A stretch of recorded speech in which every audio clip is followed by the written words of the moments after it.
Join Gabby Logan for final score.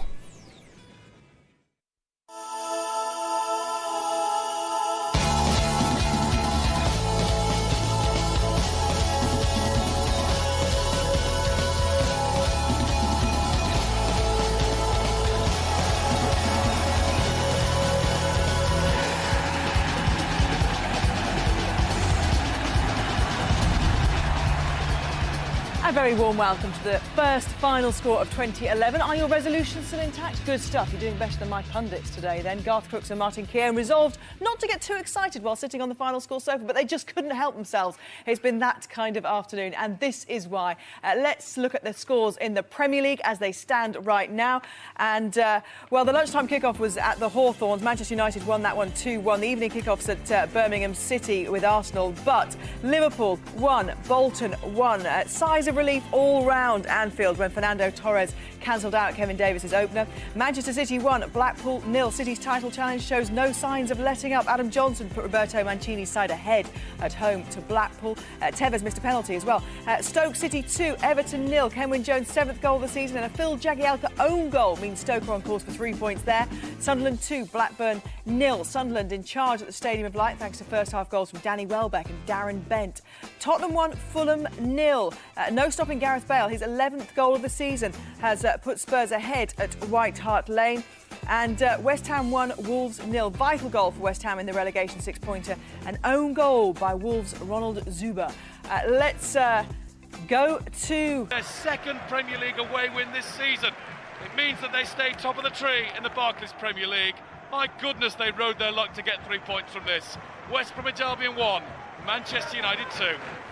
Can their great blue rivals Manchester City keep up with them at the top? They're 1-0 up at home to Blackpool at the moment, Harry Gratian. Are Blackpool out of this yet? No way, Gabby. Fabulous match. Only one goal, deflected Adam Johnson's shot in the first half. Tevez could have had 6 goals. He's missed a penalty, even rounded the goalkeeper, then slipped, not to mention all the other efforts as well. But Blackpool have been terrific too. I can't believe that Tevez won't score in this game. It's an amazing match. 1-0 City. Spurs, the other title contenders in action in the 3 o'clock kickoffs today. Mark Bishop's at White Hart Lane. Fulham, the visitors, they're holding up at the moment, Spurs. They are, Gabby. Tottenham 1, Fulham 0. Harry Redknapp's side still looking to stretch their unbeaten league run to 9 for the first time in 11 years, but it's been a stuttering display at times against a very hard-working Fulham side. Gareth Bale's 7th league goal of the season, heading home Van der Vaart's free kick just before the break. How decisive could that prove this afternoon? The strong possibility, David Beckham's arrival at White Hart Lane soon on loan. How perhaps the Spurs could have done with a little bit of the England talisman's inspiration this afternoon. Fulham have been dogged and resolute. They nearly equalised when Andy Johnson's effort was cleared off the line by Dawson. But Spurs have had 2 good at chances themselves. Chorluka's cross, Bale over the bar, and Dawson has just hammered his effort over Schwartz's crossbar. 1-0 to Tottenham. Liverpool went behind at Anfield in the first half. Shoulders dropped, but then Torres back with a goal in the early stage of the second half. Damian Johnson, the smile on Roy Hodgson's face was something to behold, wasn't it? Absolutely, but it's still a game hanging in the balance, Gabby, just like the future of Mr. Hodgson. Kevin Davies, as you say, put the visitors ahead, nodding in unmarked before the interval. The second half, Liverpool revitalised. Fernando Torres' lovely volleyed equaliser. He didn't look interested in the first half. The pressure now is all at the Bolton end. Defenders throwing themselves into challenges. Torres is narrowly wide with a volley a moment ago. All of a sudden, Liverpool have rediscovered their mojo, playing with tempo and confidence. The ball clipped in by Johnson, safely gathered by Jääskeläinen. They're a different side as they look to salvage all 3 points. And Hodgson's job, 1-1. Damien, thank you. Let's go to Upton Park, the battle of the bottom. Jackie Oatley is there for us. West Ham with the lead at the moment. Are they looking good for it? Well, it's an absolutely breathless second half, Gabby. We've played 32 minutes of it. Wolves on the attack once again with a cross from the left-hand side. Wolves have come flying out the traps in the second half. They had 4 great chances. Green made 3 superb saves from Cole, which would have been an own goal. Berra and Ward, while Milias headed over. And then West Ham went up the other end. Keown crossed towards Cole, who completely fluffed his lines. And it hit Ronald Zuber, who bobbled the ball past his own goalkeeper, Hennessy, for an own goal. Upson has since hit the crossbar the underside of it for West Ham, and then Sylvan Ebanks-Blake for Wolves had just headed against the bar, could have equalised from Fletcher's cross. It's been a double substitution for Wolves with Hunt and Elokobi going off, Edwards and Fletcher on, Noble's come on for Stanislas, as West Ham look to go close once again. Freddie Keown just inside the penalty area as he sweeps the ball wide of the right-hand post. Incredible stuff. It's West Ham 1, Wolves 0. Let's go to the Stadium of Light now. Sunderland beaten on Boxing Day and then beaten again at home for the first time this season by Blackpool just in midweek. But today things going a little bit better, Steve Sutton, for them against Blackburn Rovers. Yes, they are. Sunderland lead by 2-0, both in the first half. Danny Welbeck, his shot taking a wicked deflection, and then a trademark header from Darren Bent. An altogether different proposition this second half. Blackburn pressing hard, but Darren Bent's had 3 opportunities to increase Sunderland's lead. For Blackburn, Mame Diouf and David Dunn have gone wide. It's a good game. Sunderland 2, Blackburn 0. Let's go to the Britannia now. Stoke with the lead over Everton. Ivan Gaskell watching for us. Yes, bad day at the office for Everton in general and Phil Jagielka in particular. He allowed Kenwyne Jones the room of the Britannia Stadium to powerfully head home Etherington's fine cross midway through the first half, and then he took his eye off the ball really only for it to cannon off his shin past his own keeper. I'm told it's Jagielka's 6th career own goal midway through the second half. It's all enough to have swung this one Stoke's way inside the final 10 minutes here. Stoke on the verge of a first win of any kind over Everton. In 29 years they lead 2-0. Ivan, thank you. A goal, and what a crucial goal it could be at Upton Park. Jackie Oatley. An absolutely huge goal. It's a second goal for West Ham United. Scott Parker played a fine ball down the right-hand side for the right-back, Ben Haim. He looked up and found Freddie Sears, who swept the ball right-footed past Wayne Hennessy in the Wolverhampton Wanderers goal. Freddie Sears, who's not scored in the league since his debut against Blackburn Rovers. That's 75 appearances ago, and what a massive, massive goal that could be. West Ham 2, Wolves 0. Because as things stand, that would move them up to 15th in the table, which just shows you how congested it is down there. A win can propel you right up. Yeah, I mean, that's a great boost for those players today. We've talked about Carlton Cole in front of goal not being able to find the confidence, and there's Freddie Sears there putting that way like an old campaigner, and that's a vital goal for them. Devastating for Wolves, though. But as it stands, it puts them level points with Aston Villa, who go to Chelsea tomorrow looking desperate for a result. They've got to get every point because now they're in with the fight for the relegation. That's how serious it's got. If the results remain the same, it's extraordinary the way the results have gone. And you're not just excited about that, are you, young man? You're excited about Liverpool. Well, it has been a fantastic day of football. Liverpool, a number of things. They've had enough chances to win the game. Thank goodness Steven Gerrard is back in the team and playing football again. Came off the bench, great ball for Torres.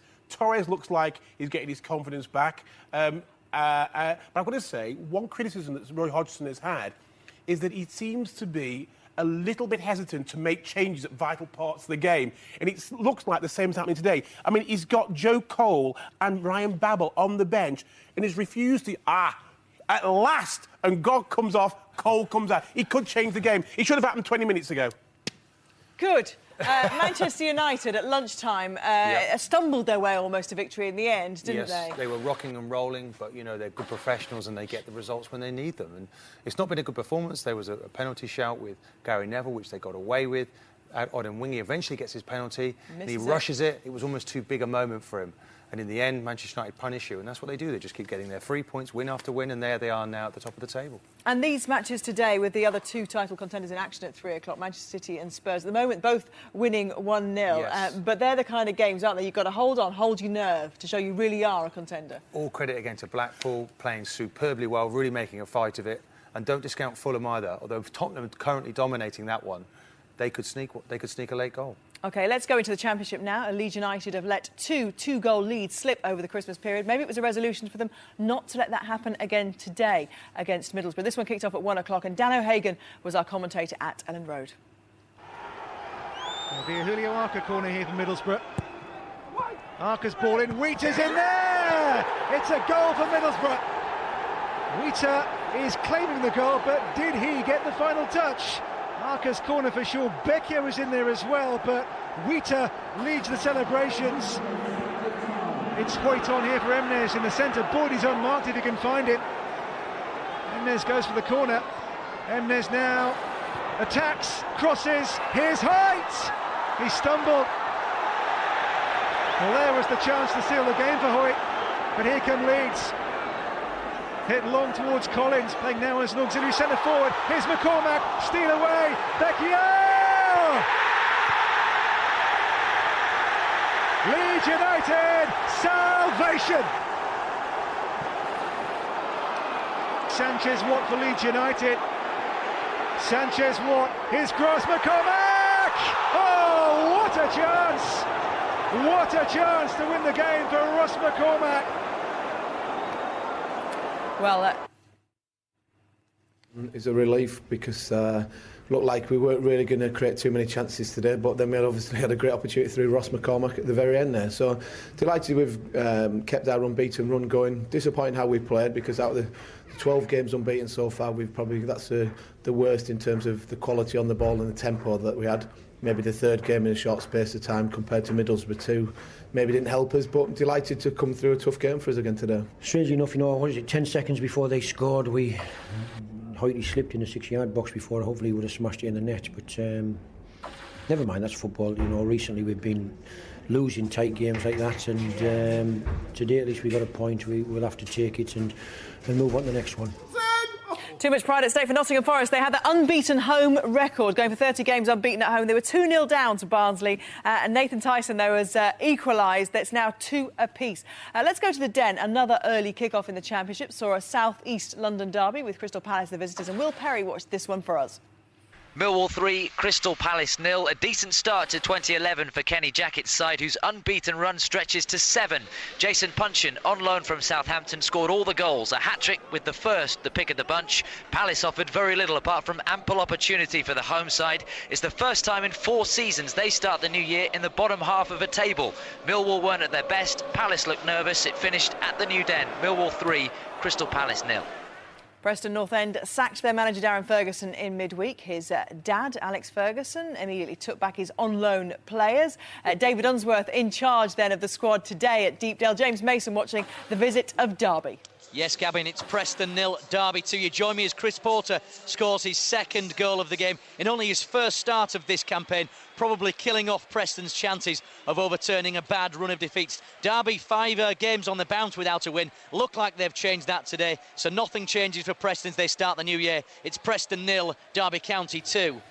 Doncaster have scored their third goal. They're about an hour behind. They kicked off about 4 o'clock, so they're making up for lost time. I don't think they realise they can finish in normal time. Maybe they think they're finishing at 4:45. But they're winning 3-0 against Scunthorpe at the moment at the Keep Moat. Let's go to Carrow Road. Robin Bailey, the league leaders, not doing themselves any favours there today, but Norwich are really going to capitalise on the fact that all those around them are either losing or have drawn today. Well, so the scoreline at the moment looks good, Gabby, with them being 1-0 up, but in truth they should be 2 or 3-0 up. Terrific performance in goal by Paddy Kenny. Is saved a couple of times from Martin, once from Wilbrahim, who's making his debut today. And of course QPR, remember, are down to 10 men. They had Matthew Connolly sent off early in the second half, and they've actually looked a better team since they went to 10 than they did at 11. They are really playing it around. You can see why they're the leaders by 7, and they are struggling to get that equaliser. They've had one chance. Patrick Adjeman just wide. Norwich should win this, but it's actually a nervy last 7 minutes here. Dan Walker scored for Eastbourne Borough against Crawley Town. Not him of this parish, is it? It's a busy day for him, isn't it, Dan Walker? Garth's looking at me like I've just spoken Egyptian. Let's go to the Edinburgh Derby. It was at Tynecastle today. Andy Gillies was there for us. A scrappy game decided late on by Kevin Kyle, the Hearts striker, with a far post header from Novakovic's cross. A goal greeted with relief by the home side, who'd struggled to break down a stubborn Hibs team. The tone was set early on with a foul after 16 seconds. Minutes later, Ian Murray of Hibs seemed fortunate only to receive a yellow card, leading with his elbow in a hefty challenge on Ian Black. The best chances came in the second half. Tico cleared Zaliukas' header off the line. Glenn of Hearts and Nish of Hibs both missed glorious opportunities before Kyle finally struck with his 10th goal of the season. Hearts now just 3 points behind leaders Celtic. The Blue Square Premier leaders AFC Wimbledon now 3-1 up at home to Hayes and Yedding. Luke Moore with the goal on 83 minutes. At half-time at the Keep Moat, Doncaster 3, Scunthorpe 0. Are Manchester City going to hold on at the City of Manchester Stadium? Harry Gratian can tell us. Fantastic game is this, Gabby. Full credit to Blackpool, they've really played their part. Wonderful shot from Eardley about 5 or 6 minutes ago. A sensational save from Hart in the Manchester City goal. The person who edits this for Match of the Day tonight has a real job. Don't miss it. It's a joy to watch. City 1-0, but Blackpool playing well. Garth, why are you getting so excited? Oh, Torres had just a wonderful chance. Another great ball flown in. Great movement from him, but he just couldn't get past his last man. So many games here that are end-to-end. Liverpool, Bolton and Blackpool, special mention for them. They've passed the ball today as well as I've seen anyone pass the ball. It really is top draw, isn't it? OK, thank you for that. Let's go to White Hart Lane. Mark Bishop, another of the title pretenders. Tottenham holding on at the moment. Never write them off, Gabby. They're looking good. Tottenham 1, Fulham 0. Perhaps not the best of performances in the first half from Harry Redknapp's entertaining side, but they're going to clinch all 3 points after that Bale header from Van der Vaart's free kick just before the break. The strong possibility, remember, of David Beckham's arrival here at White Hart Lane. What you're listening to is Spurs protest because they thought they had a corner kick and they are now getting one. David Beckham's arrival apparently is imminent. How they could have done with a little bit of inspiration today. Second half, all Fulham. Great efforts from Andy Johnson. Dawson off the line, then Dawson again blocking Andy Johnson. Bale, we've just seen, had a 60-yard run, but Tottenham are running out here for a 1-0 victory. Gerrard just had one of those shots, Damien Johnson, where he usually writes the script with a winner, but at the moment it's 1 apiece at Anfield. Damien, is that going to be enough for Roy Hodgson, a point? I suspect the pressure will remain on Roy Hodgson if the scoreline remains the same. You can't take your eyes off this game. The chances are coming thick and fast, mainly for Liverpool.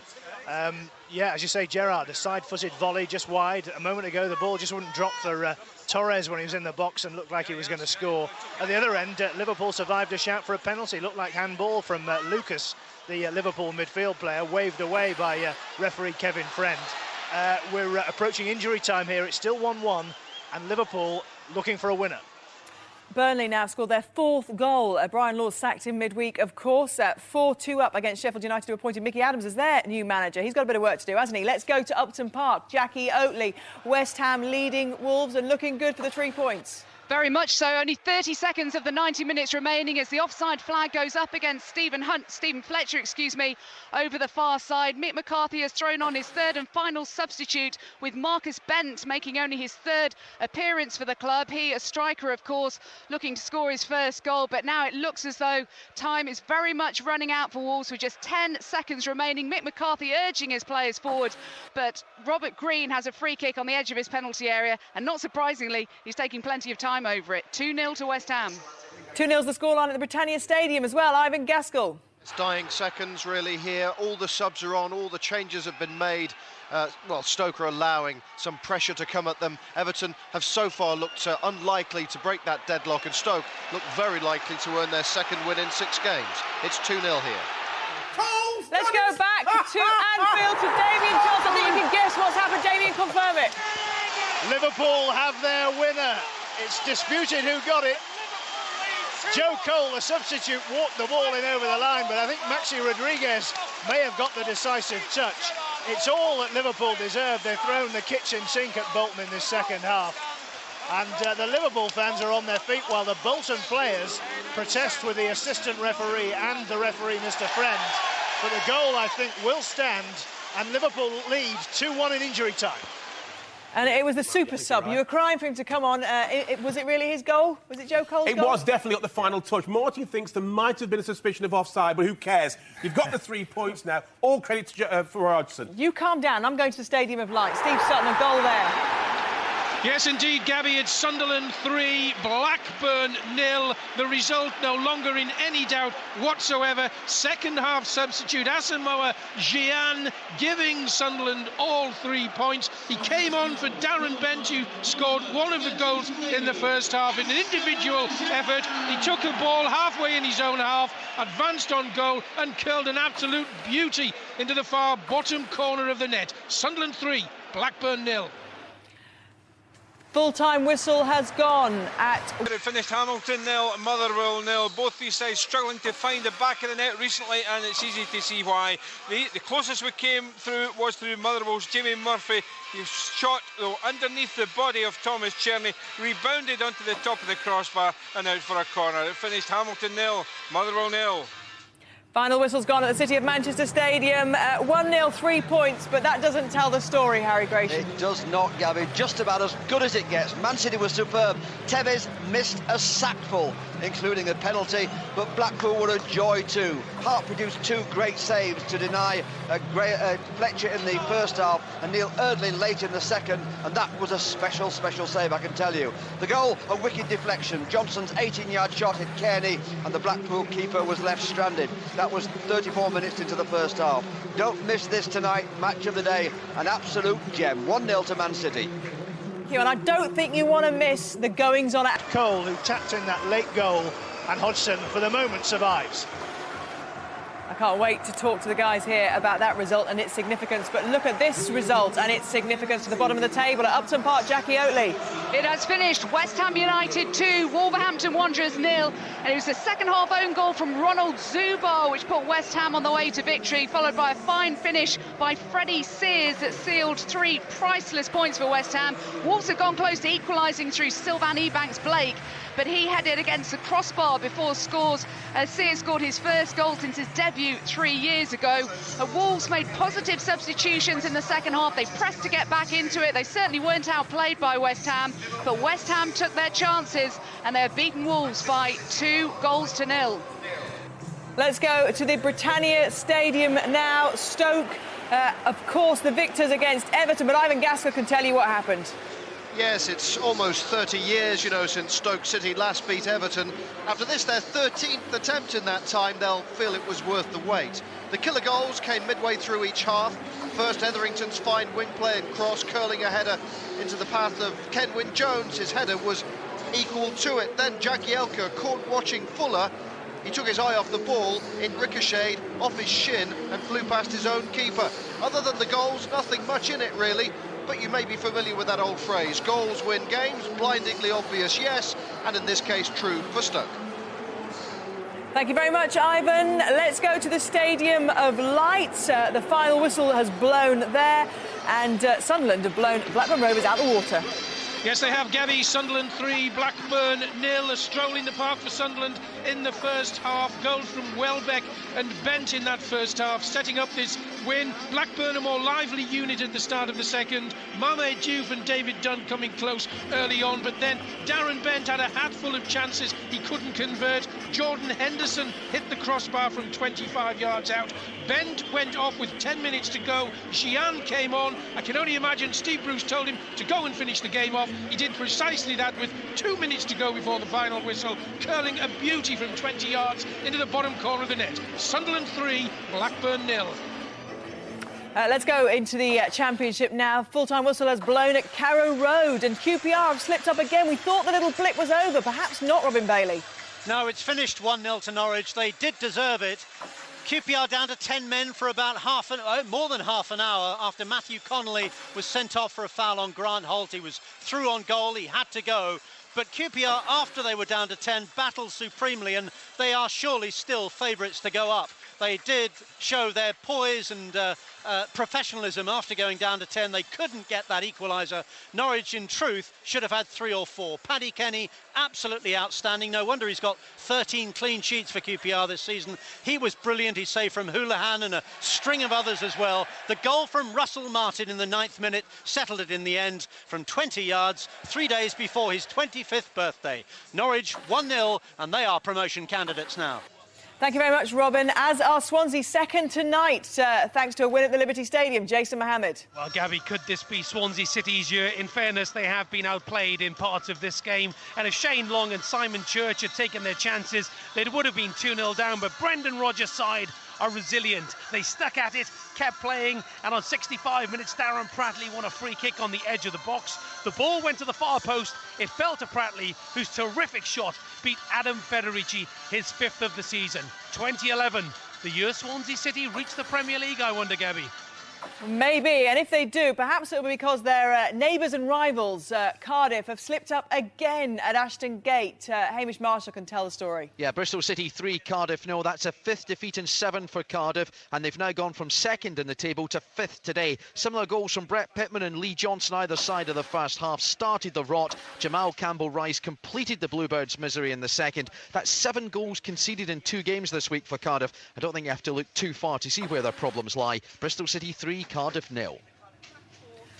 I can tell you, we're just hearing news that George Burley has been sacked as Crystal Palace manager. They were kicking off at lunchtime against Millwall. They lost 3-0, and we're hearing George Burley has lost his job as manager of Crystal Palace. OK, let's get the full classified results now with Tim Gudgin.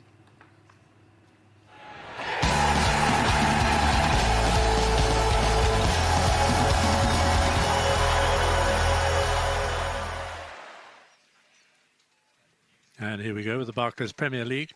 Birmingham City and Arsenal kick off in half an hour, 5:30. Liverpool 2, Bolton Wanderers 1. Manchester City 1, Blackpool 0. Stoke City 2, Everton 0.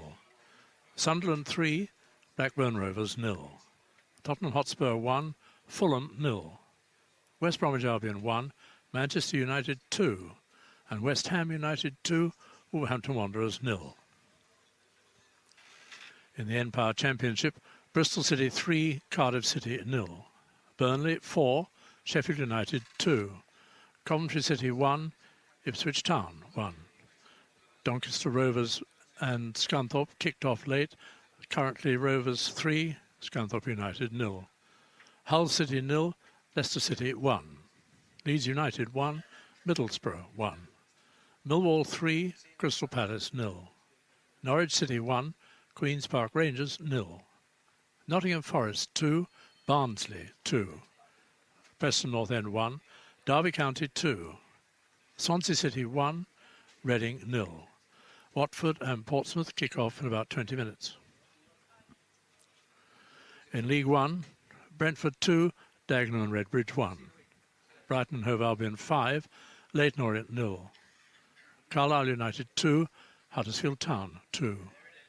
Colchester United 3, Charlton Athletic 3. Hartlepool United 4, Oldham Athletic 2. Milton Keynes Dons 2, Bristol Rovers 0. Plymouth Argyle 0, Yeovil Town 0. Rochdale 3, Tranmere Rovers 2. Southampton 4, Exeter City 0.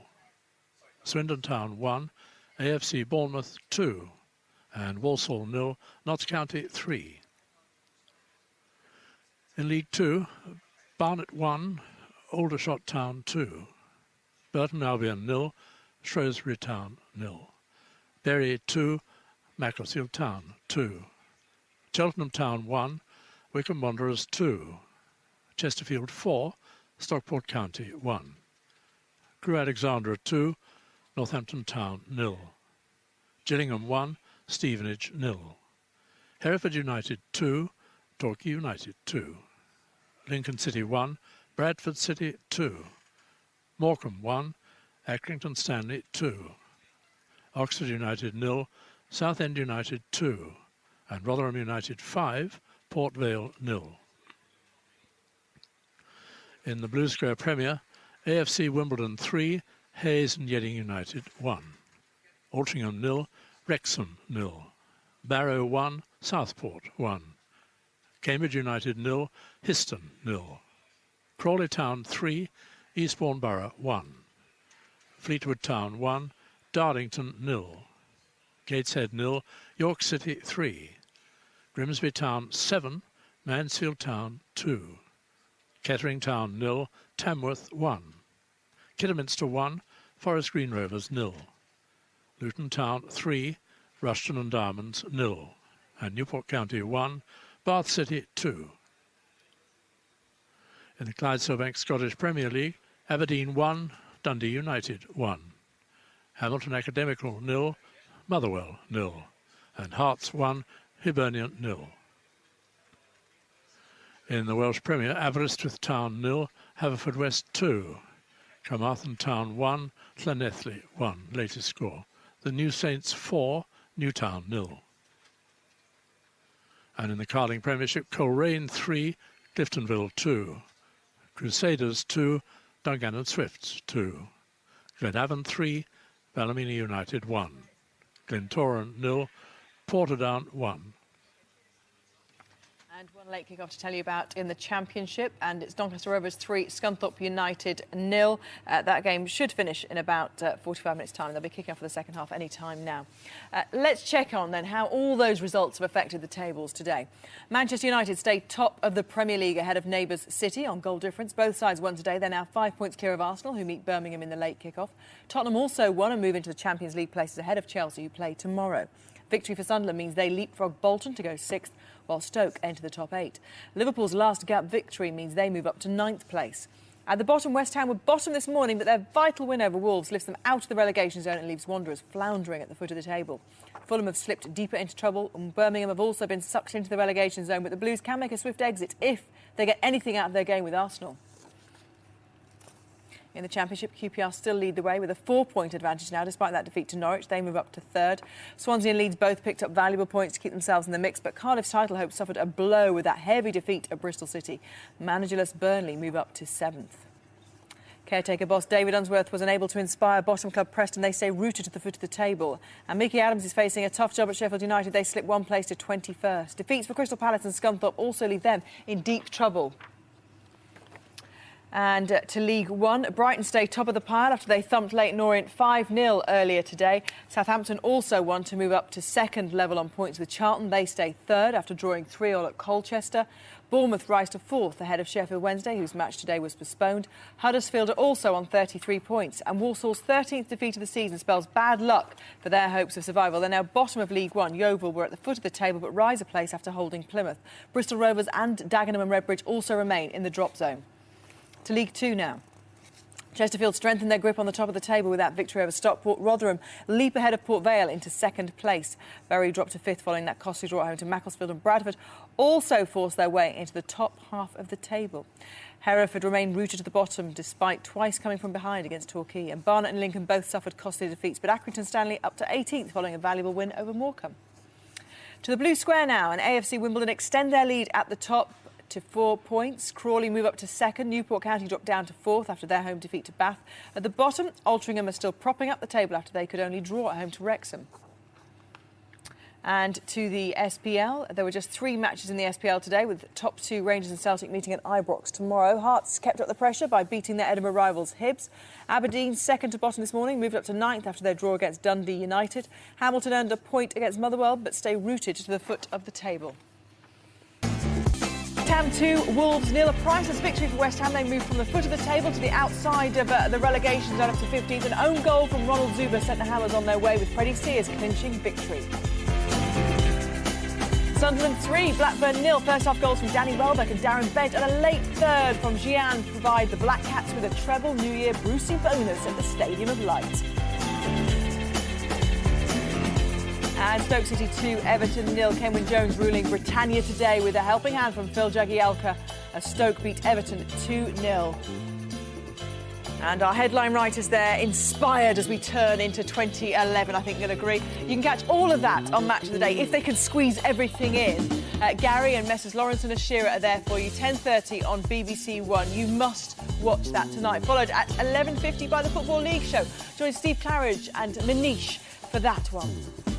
Let's go to Upton Park, though. We said this was one of those games that you really had to get a winner out of it to affect the table. West Ham and Wolves couldn't afford to draw. Well, Wolves couldn't afford defeat, but that's what they got. West Ham, the winners in the end. John Motson was watching for Match of the Day at Upton Park. And Motty, what an important win that was for West Ham.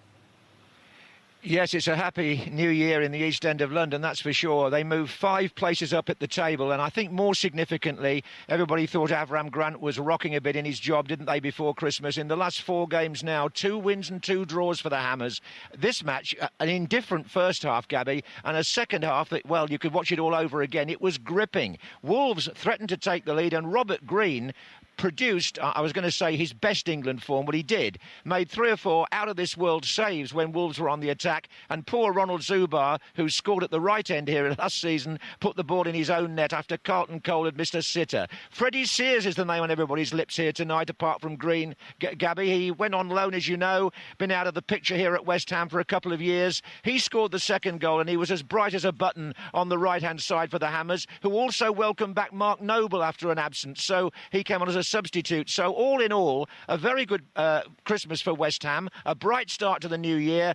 As for Wolves, as I say, they had their moments in the game. Ebanks-Blake also hit the bar, by the way. I haven't got time to tell you about all the incidents, but the way it's left things, yes, Wolves are now marooned a bit, and it just goes to show, doesn't it, what one win can do. Up 5 places. The same could apply for them, though, because they're only a point off Fulham. But I know you won't have had a chance to see any of it yet, but you will know that Liverpool got the win against Bolton. We spoke to you before on the Red Button about Roy Hodgson and what he had to do to stay there. Was he safe? Was he secure? Has that win, do you think, done anything to secure his job there? Well, I'll tell you what I did think, Gabby. When I saw the half-time score and Bolton were winning 1-0, I thought maybe, you know, if Roy Hodgson was on thin ice, this could be the result that sends him the wrong way. As it's turned out, as we've just said, what one result can do for you in the Premier League. Liverpool come back to win. Torres scores. Suddenly there's a little bit of a green shoot of recovery at Anfield, and maybe for Roy Hodgson too. Thank you very much, Motti. Looking resplendent as ever. I'm sure that's a new coat. Let's talk a little bit about Liverpool. Not just the result that counts, but the match itself was fabulous. Liverpool's spirit in the second half in particular, well worth mentioning. That was what, for me, was most telling. Their spirit. They really wanted to win. A bit of good fortune for Roy Hodgson. Morelos, I think, got injured. Gerrard came on well into the game, got into it very quickly, and suddenly you could see Liverpool starting to turn up the, come to the boil. But Torres and Gerrard linked brilliantly for the goal. And the moment Torres put this great ball from Torres, fabulous finish great ball from Gerrard, wonderful finish from Torres. As soon as that sequence of events happened, Liverpool turned the corner and suddenly started to play. But the one thing that seems to have let Hodgson down for me is he's been indecisive with his changes. He wasn't Fulham. Today he brought Cole on a little bit late for me, but he came on and it turned the game. They played for him today. They won him the game. And far be it from me to criticise my BBC colleagues, the Liverpool mafia, Hampton and Lawrenson, have condemned this man. I think he might survive. What was pleasing was at the end, the warmth that was shown towards Roy with all the players. He stood and he shook hands with everybody. And there's a feeling that, everyone was pleased for Roy today. The way they responded in that second half was first class. They need more of that to please these Liverpool fans. Well, let's hear from the reaction from the Hawthorns. Manchester United, of course, 2-1 winners there in the lunchtime kick-off. Guy Mowbray asking the questions. Roberto, you must feel desperately unlucky right now. I feel frustrated because, there was an incident in the first half where, one of the players should have got sent off and we should have got a penalty, and that changes the game completely. Did you take issue with the officials at that moment when Gary Neville brought Dorrans down? Oh, I spoke to the fourth official, but obviously he hasn't got any power to do anything, and it seems like everybody saw what happened apart from the main man that makes the decision. Do you feel generally it's been against you and like that for a few weeks now? Yeah, I mean, it's not we're just blaming that. We obviously make our own mistakes and faults as well. We had a penalty in the second half where we could have gone ahead, but we missed it, and it costs you, in the Barclays Premier League. If you don't do that, then you're always in danger to not to win games. Rio, only your second Premier League away win of the season. That's quite remarkable at this stage. Yeah, we've just been getting draws, letting teams back in it and stuff, and today was another of them days where we thought maybe we've let a team back in it after taking the lead, but we dug in, rode our luck at times, but we got what we wanted, which is 3 points. Is that the mark of champions? I'll tell you at the end of the season, but this is a big result for us. West Brom, all credit to them, came back and played some good football and came at us all game, and we had to dig deep, defend well from the back, and managed to do that, and we got a bit of luck, and then we got our goal from Chicha. He does what he does all the time, is come on and gets himself into good positions to score goals, and he done it for us today. Well, Tottenham and Manchester City have had good Christmas periods, haven't they? Kept the pressure up. You know, if they're going to be real title contenders, they've done all they had to do. Put more pressure onto Arsenal as well for this evening's kickoff. Definitely. I mean, Tottenham 9 points through the Christmas period, so that they're getting into that pattern now of knowing what to do and to win matches. They weren't the best today, in fairness, Tottenham, but they've got what they needed. Same with Man City. Blackpool have played incredibly well against. They had a good look at them, and they're not there by accident, what they're doing this season. But Man City's quality in the end was just too much. So at the moment, we've got a fantastic battle at the top of the table. Arsenal now, they kick off at 5:30. They need to respond, because if they don't win tonight, all of a sudden they find themselves out of the top four. That's exactly right. Spurs are on 36 points tonight. Arsenal are on 36 points. They've got to get a result today if they can to keep themselves in the hunt, because Man City are pulling away with Manchester United, and they can't allow that to happen. Of course, Manchester United have got those 2 games in hand as well at the top over Manchester City, a buffer, if you like. But if they do have a slip-up, you know, they have got that cushion. But then underneath, it is so tight, isn't it? Manchester United, I think, go to Spurs in a not-too-distant future. That's going to be a big game, a defining moment. You know, you're looking then at Tottenham pinching points off of Manchester United just to keep it, to condense it and give those other teams a chance to catch Manchester United OK, thank you very much, Martin. Thank you very much, Garth. A reaction from the managers around the country on the red button right now. You can have your say on 606 on 5 Live as well. Do stay with us, though. Happy New Year.